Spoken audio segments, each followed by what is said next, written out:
Salut à tous, je suis Ben Sangaré. Je fais cette vidéo pour m'adresser au cadre du RHDP, en particulier au Premier ministre Amadou Gon Coulibaly.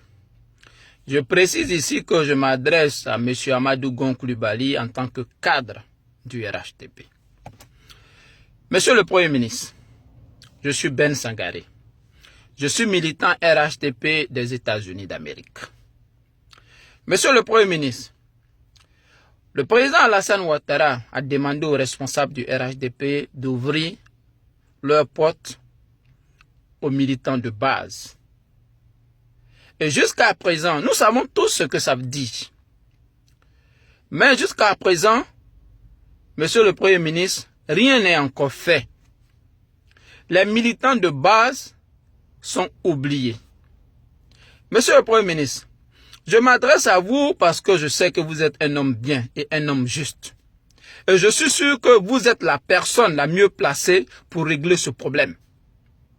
Monsieur le Premier ministre, vous êtes notre espoir, l'espoir de la base, l'espoir des gens qui ne connaissent pas un ministre, l'espoir des personnes qui n'ont pas de parents directeurs de société. Monsieur le Premier ministre, nous venons de loin. Ici, nous allons parler du RHDP. Nous venons de loin. Le RDR a perdu ses militants. Mais aujourd'hui, ceux qui ont mené ce combat, la majorité de ces personnes ont été oubliées.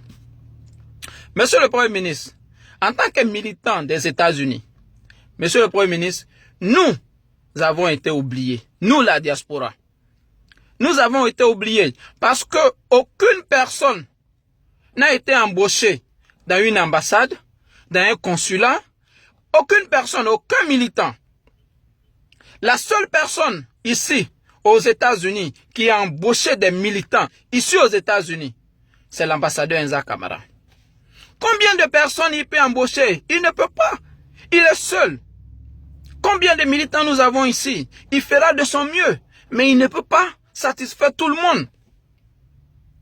Nous avions organisé, l'ambassadeur Enza Camara a organisé une journée de reconnaissance au président Alassane Ouattara pour dire merci au président Ouattara pour tout ce qu'il fait pour la Côte d'Ivoire. Aucune personne de l'ambassade de Côte d'Ivoire, ni des différents consuls de Côte d'Ivoire n'a fait le déplacement. Pourtant, c'est eux qui bénéficient des retombées. C'est eux qui ont eu du travail grâce à Alassane Ouattara. C'est eux qui ont eu du boulot grâce au Premier ministre Amadou Gon Coulibaly. Nous qui n'avons rien, qui nous sommes toujours battus pour le RHDP, nous sommes là, nous sommes livrés à nous-mêmes. Moi, je n'ai pas faim. Je suis aux États-Unis, ça fait 14 ans. Je peux m'en sortir et je m'en sors. Je fais ce que je peux faire. Mais aujourd'hui, je suis la voix des sans-voix, de ceux qui murmurent et qui refusent de dire ce qu'ils pensent.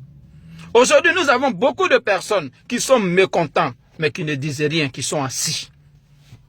Monsieur le Premier ministre, il est temps que cela change. Il est temps. Même pour conduire l'ambassadeur, on fait quitter quelqu'un à Abidjan pour venir ici. Même pour essuyer l'ambassade, pour nettoyer l'ambassade, on prend quelqu'un à Abidjan pour venir ici. Mais quand c'est pour voter Alassane Ouattara ou le RHDP, c'est ici maintenant, nous on mobilise les gens. Mais monsieur le Premier ministre, c'est frustrant. C'est frustrant. Nos femmes sont ici, ils ont des masters en économie. Ils sont obligés de chercher du travail. Moi, ma femme a un master en économie. Mais elle est obligée de chercher du boulot ailleurs. Pendant que ceux qui travaillent ici dans des coins n'ont même pas un bachelor. Ils n'ont jamais battu campagne pour le président Alassane Ouattara. Aujourd'hui, nous avons des grands frères, ici à New York, à Washington, à Atlanta, qui se sont battus, mais qui ont été oubliés. Monsieur le Premier ministre, vous êtes notre espoir. Et je suis sûr qu'en France, les gens aussi sont mécontents. Je suis sûr, parce que je connais la France. J'ai déjà écouté les personnes se plaindre. Monsieur le Premier ministre, il faut que ça change. Vous êtes notre espoir. Vous êtes notre espoir parce que nous ne connaissons pas un ministre. Nous n'avons pas le numéro d'un directeur. Mais nous sommes militants et militants convaincus.